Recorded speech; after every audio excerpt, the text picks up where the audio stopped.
بسم اللہ الرحمن الرحیم۔ حفاظت دین سے متعلق آج ہماری 14ویں نشست ہے، جس میں ہم حفاظت دین کے 4 بنیادی اسباب میں سے چوتھے سبب یعنی فقہا اور علماء امت کی خدمات کے ذیلی موضوعات کے حوالے سے جاننے کی کوشش کریں گے۔ آج کا ہمارا موضوع ہے قوانین کا ماخذ، وحی یا انسانی عقل۔ قوانین انسانی معاشرے کے لیے نہایت ضروری ہیں۔ اسی وجہ سے دنیا میں کوئی بھی ایسا معاشرہ نہیں جس میں کسی بھی نوعیت کے قوانین نہ پائے جاتے ہوں، خواہ وہ قوانین کے نام سے ہوں یا قوموں کے اصولوں کے نام سے۔ قوانین کی اقسام اور اس کے ماخذ سے متعلق اگر ہم جانیں تو دنیا میں 2 قسم کے قوانین پائے جاتے ہیں۔ ایک خدائی قوانین کہلاتے ہیں جو بذریعہ وحی اللہ رب العزت پیغمبروں کے ذریعے انسانیت تک پہنچاتے ہیں، اور دوسرے عقلی قوانین کہلاتے ہیں جو فطرت انسانی، مشاہدات، تجربات اور اسباب کے ذریعے انسان اپنی عقل کے ذریعے مرتب کرتا ہے۔ اگر ان 2 قوانین میں ہم پہلی قسم پہ خدائی قوانین کو جاننے کی کوشش کریں تو یہ جان لیجئے کہ اسلام ایک مکمل نظام حیات ہے۔ یہ محض مخصوص عبادات یا رسم و رواج کا نام نہیں، بلکہ اسلام کا اسکوپ ہماری پیدائش سے قبل یعنی ہماری ماں کے انتخاب سے لے کر ہماری وفات کے بعد تک کا ہے، یعنی جو ہم نے وراثات چھوڑے وہ بھی اس میں انکلوڈ ہیں، اور پلس مرنے کے بعد والی جو زندگی ہے یہ وہاں تک اس کے اثرات کیونکہ جانے ہیں، لہٰذا اسلام کا اسکوپ اس پورے ایریے کو کور کرتا ہے۔ یہ اب ہم جاننے کی کوشش کرتے ہیں کہ جب بھی قوانین مرتب کیے جاتے ہیں تو اس کے لیے 2 بیسک فنڈامنٹلز کیا ہیں۔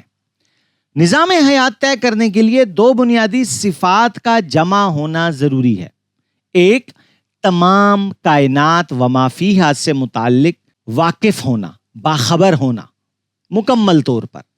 نمبر 2، عدل و انصاف کا برتاؤ کرنا۔ یہ دونوں کامل صفات صرف اور صرف اللہ رب العزت کی ذات میں پائی جاتی ہیں۔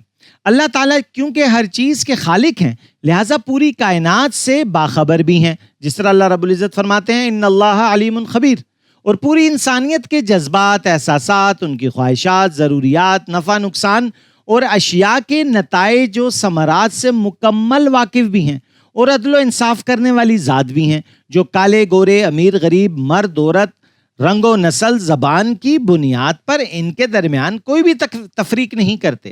نیز اللہ رب العزت کی ذات کسی اور کی اثر اندازی سے پاک ہے۔ یہ بڑا ایک اہم پوائنٹ ہے، اس کو پلیز نوٹ کیجئے گا۔ اللہ کی ذات کسی اور کی اثر اندازی سے پاک ہے۔ اسی وجہ سے خدائی قانون اٹل اور ناقابل تبدیل ہے۔ لا تبدیل لکلمات اللہ، اس کے کلمات کو کوئی بدلنے والا نہیں۔ لا مبدل لکلماتہ۔ اس کے مقابلے میں انسان مخلوق ہونے کے ناطے اپنی ذات میں کمزور اور محدود ہے، اور ان صفات کا حق ادا کرنے کا دعویٰ نہیں کر سکتا۔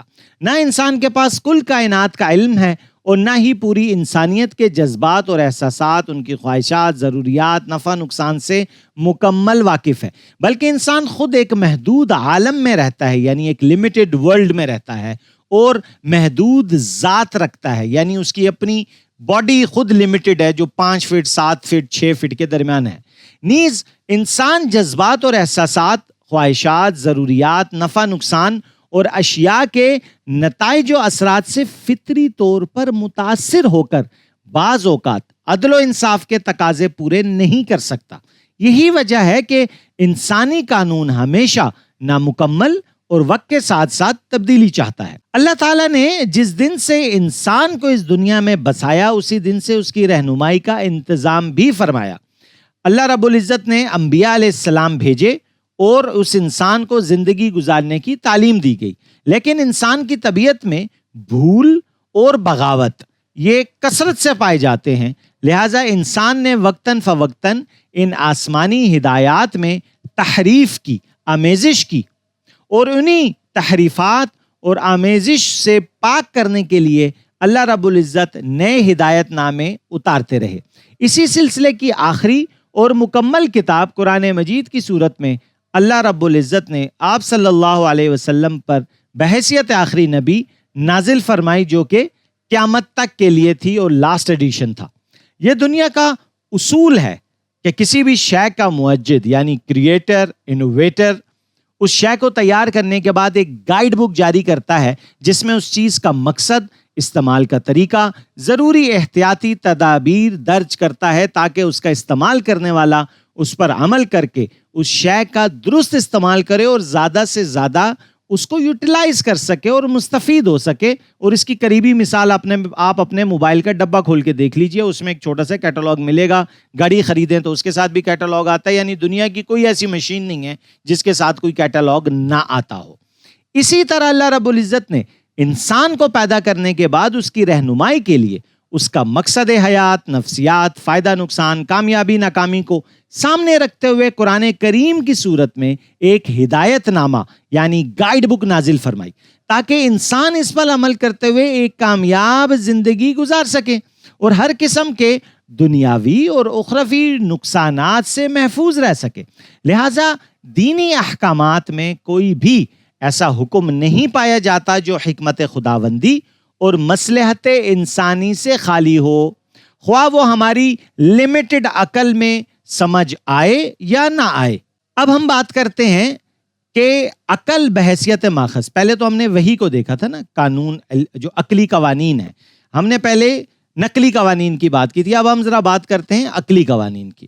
لیکن اس سے پہلے ہمیں ذرا معلوم کرنا ہوگا کہ یہ عقل بذات خود ہے کیا, ہاؤ اٹ ورکس, اس کی کمیاں کیا ہیں, اس کی خصوصیات کیا ہیں. انسانی عقل بذات خود نتائج حاصل کرنے سے قاصر ہے, بلکہ ہمیشہ اسباب کی محتاج رہتی ہے.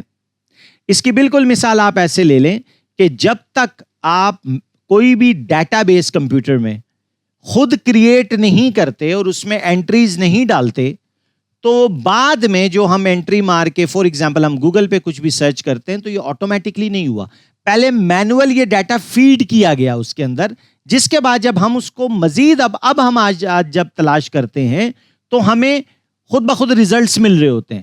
لیکن یہ نہ بھولیں کہ یہ ریزلٹس کسی نے ڈالے تھے, تب اس کے بعد گوگل نے آپ کو بتانے شروع کیے ہیں. یہ تو ایک میں نے مثال دی.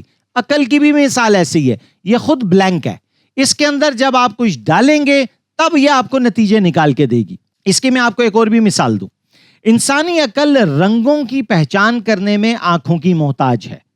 فور ایگزامپل آپ کے کی بورڈ میں ABC لکھا ہوا ہے تو وہ آپ اس ایریے کے محتاج ہوتے ہیں, اور 1 2 3 لکھنا ہوتا ہے تو آپ کے کی بورڈ پہ عموماً جو فل کی بورڈ ہوتا ہے اس کے رائٹ ہینڈ پہ ایک الگ سے آپ کو بٹنز 1 2 3 کے نظر آ رہے ہوتے ہیں. سو ڈیٹا انٹری میں رائٹ ہینڈ بہت زیادہ یوز ہوتی ہے, اور جو نام شام لکھنے ہیں تو وہ ہم ان انگریزی کے الفاظ سے لکھ رہے ہوتے ہیں. بالکل اسی طریقے سے اب دیکھیں ہمارا کمپیوٹر بھی محتاج ہو گیا. پھر جب کی بورڈ تھا تو وہ بھی 2 حصوں کا محتاج ہو گیا, ایک حصے سے آپ نمبر ڈالتے ہیں اور دوسرے سے آپ الفابیٹس اس میں انٹر کر رہے ہوتے ہیں.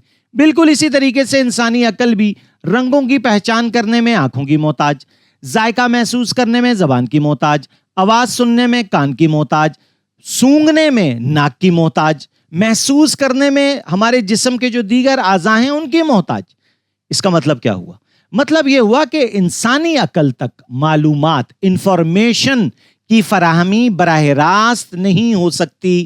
براہ راست عقل وہ نہیں لیتی, بلکہ انسانی حواس کی محتاج ہوتی ہے. جس طریقے سے آپ کا کمپیوٹر آپ کا محتاج ہوتا ہے کہ جب تک آپ اس میں وہ ایپلیکیشن نہیں دیتے وہ اس کو پروسیس نہیں کر سکتا, وہ خود بخود پروسیس نہیں کرتا. البتہ جب حواس معلومات فراہم کر لیتے ہیں, یعنی جب آپ کے پاس انفارمیشن آ جاتی ہے, تب عقل ان حسی معلومات کو قبول کرتی ہے.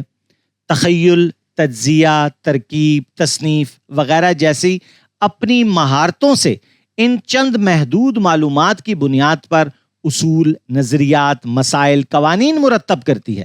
یعنی عقل کو ہمیشہ باہر سے ہی معلومات حاصل کرنی پڑتی ہے. لہٰذا عقل بے شمار محتاجیوں کے سبب بذات خود ماخذ یعنی قانون کا ماخذ بننے کی صلاحیت نہیں رکھتی, بلکہ اس کی فطرت ہی میں تابع ہونا ہے, انڈر ہونا ہے. یہ فالوور اچھی ہوتی ہے, لیڈر نہیں ہو سکتی ہے. لہٰذا عقلی قوانین کا موازنہ, کمپیریزن نقلی قوانین سے کرنا, یعنی جو انسان کے مرتب کردہ ہیں, یہ کسی بھی لحاظ سے درست نہیں. کیوں؟ کیونکہ 2 چیزوں میں جب بھی آپ کمپیریزن کر رہے ہوتے ہیں تو ان کے اندر اس کا مساوی ہونا بنیادی شرط ہے. یعنی اس کے سائز کا, آپ نے دیکھا ہوگا یہ باکسنگ میں جب مقابلے ہو رہے ہوتے ہیں تو جو فائٹر ہوتے ہیں ان کا وزن مساوی ہوتا ہے، اس کے اوپر وہ دونوں فائٹ کر رہے ہوتے ہیں. ایسا نہیں ہو سکتا کہ 60 کلو والا 150 کلو والے سے فائٹ کر رہا ہو اور وہ 150 والا بولے جی میں جیت گیا. ایسا نہیں ہوتا، بلکہ 90 پاؤنڈ والا 90 پاؤنڈ والے سے فائٹ کرتا ہے، 200 پاؤنڈ والا 200 پاؤنڈ والے سے فائٹ کرتا ہے. اسی وجہ سے وحی کے بجائے اگر یہ اختیار خود انسان کو دے دیا جاتا تو اس میں سراسر انسانیت کا نقصان تھا، کیونکہ انسان نے صرف اپنی عقل کے ذریعے اپنا فائدہ نقصان تلاش کرنا تھا. اور انسانی عقل میں سب سے بڑا عیب یہ ہے کہ وہ صحیح غلط نفع نقصان جاننے کے باوجود خواہشات، حالات، واقعات ان سے متاثر ہو کر تابع ہو جاتی ہے ان کی. اس کی چند مثالیں آپ کے سامنے میں رکھنا چاہوں گا. جیسے انسانی عقل اس بات کو تسلیم کرتی ہے کہ کسی بھی قسم کا نشہ، فار ایگزامپل شراب، الکوہل، انسانی صحت اور معاشرے کے لیے سخت نقصان دہ ہے، لیکن روزانہ ہزاروں انسانوں کی زندگیوں کے چھیننے کا یہ سبب بھی بنتا ہے. مگر چونکہ اس کاروبار سے مادی فائدہ جڑا ہوا ہے، جو یاد ہے ہم نے ابھی پڑھا تھا کہ یہ خواہشات اور حالات کے تابع آ جاتی ہے. اب کیونکہ یہاں نفع زیادہ جڑا ہوا ہے اور اس سے لذت بھی ملتی ہے، لہٰذا بڑی سے بڑی حکومتیں اس پر مکمل پابندی نہیں لگا پائی، بلکہ اس کے بجائے وہ ظاہری نقصانات کم کرنے کی کوشش میں لگے رہتے ہیں کہ بھئی پی کے آپ ڈرائیو نہ کریں. یعنی ان کو یہ تو فکر ہوتی ہے کہ آپ کی گاڑی کسی دوسرے کو نہ لگے اور اس سے یا آپ کی یا اس کی موت نہ ہو، لیکن وہ اس بات کو کنسیڈر نہیں کر رہے ہوتے کہ جو آپ کی گھریلو زندگی تباہ ہو رہی ہے وہاں بھی تو ایک دوسرا انسان ہے، وہاں بھی تو آپ کے بچے ہیں. وہ اس نقصانات کو کنسیڈر نہیں کر رہے ہوتے، بلکہ وہ ظاہری روڈ کے اوپر چلتے ہوئے نقصانات کو کنسیڈر کر رہے ہوتے ہیں. اس کی وجہ یہ کہ اگر وہ گھر کے نقصانات کو کنسیڈر کریں گے تو انہیں پابندی لگانی پڑے گی، اور اگر وہ پابندی لگائیں گے تو جو مادی نفع جڑا ہوا ہے وہ پورا ڈسٹرب ہو جائے گا. لہٰذا جو ہم نے عرض کیا تھا کہ یہ محتاج ہے، یہ دباؤ میں آنے والی چیز ہے. اس کی ہم ایک اور مثال لیں، زنا اسلام میں حرام ہے یہ، لیکن اگر ہم صرف عقلی طور پہ دیکھیں، عقل نے کیا کیا کہ انسان کو بتایا کہ بھئی ٹھیک ہے تمہارے پاس کوئی جاب شاب نہیں ہے، کوئی کام شام نہیں آتا ہے، اگر تم خوبصورت ہو، نوجوان ہو، مرد ہو یا عورت ہو، ڈزنٹ میٹر، اپنے جسم کو تم جنسی طور پہ بھی استعمال کر کے مال کما سکتے ہو. ابھی عقل نے ہمیں مشورہ دیا، لیکن اس کے نقصانات نہیں بتائے اور ہمیں پتہ بھی نہیں تھے. نتیجہ کیا ہوا؟ ایڈز جیسی ایک مہلک بیماری دنیا میں سامنے آ گئی، نیا عذاب. اب اس کا نتیجہ انتہائی بھیانک موت، اور پوری یعنی کسی کو اگر یہ بیماری ہو جائے تو پورے انسانی معاشرے سے کٹ کے رہ جاتا ہے. وہ خاندانی نظام اس سے الگ طور پہ تباہ ہوتا ہے. یہ بھی ایک قسم کا وائرس ہوتا ہے جو آپ سے دوسروں تک منتقل ہو رہا ہوتا ہے. پلس جو خاندانی نظام ہے، یعنی اگر آپ اس جنسی دروازے کو بند نہیں کرتے، نتیجے میں انسان کو ضرورت ہی نہیں محسوس ہوتی کہ وہ خاندانی نظام قائم کرے. نتیجہ کیا ہوتا ہے کہ آپ کا خاندانی نظام ختم ہو کر رہ جاتا ہے. اس وقت دنیا کے بڑے بڑے اہل عقل اس بات پر تو مہم چلا رہے ہیں کہ کس طرح محفوظ جنسی رشتہ قائم کیا جا سکتا ہے، لیکن اس مہلک بیماری سے جو ظاہری اسباب ہیں وہ تو آپ کو بتائے جا رہے ہیں، لیکن اصلی برائی کو نہیں روکا جا رہا، کیونکہ اس سے بھی ایک بہت بڑی لذت اور نفع جڑا ہوا ہے سب کا. مزید اگر ہم عقل ہی کی بات کریں تو عقل میں ایک اور بہت بڑا عیب یہ کہ ہر انسان میں یہ برابر نہیں ہوتی. یہاں بھی فرق ہوتا ہے. یہی عقل ہے جو انسان کو اپنی خواہشات کی تکمیل کے لیے کسی کا ناحق خون کرنے سے نہیں روکتی. یہی عقل ہے جو انسان کو اپنی خواہشات کی تکمیل کے لیے ناحق فیصلہ کرنے پر مجبور کر دیتی ہے. یہی عقل ہے جو انسان کو اپنی خواہشات کی تکمیل کے لیے رشوت خوری کے معاشرے کو پروان چڑھوانے میں مدد کرتی ہے. یہی عقل ہے جو انسان کو یہ تو بتاتی ہے کہ کمپیوٹر تو انسان نے بنایا ہے لیکن دنیا خود بخود بن گئی. Does it make sense? لیکن یہ عقل ہے اور بہت بڑے بڑے صاحب عقل اس بات کو مانتے ہیں.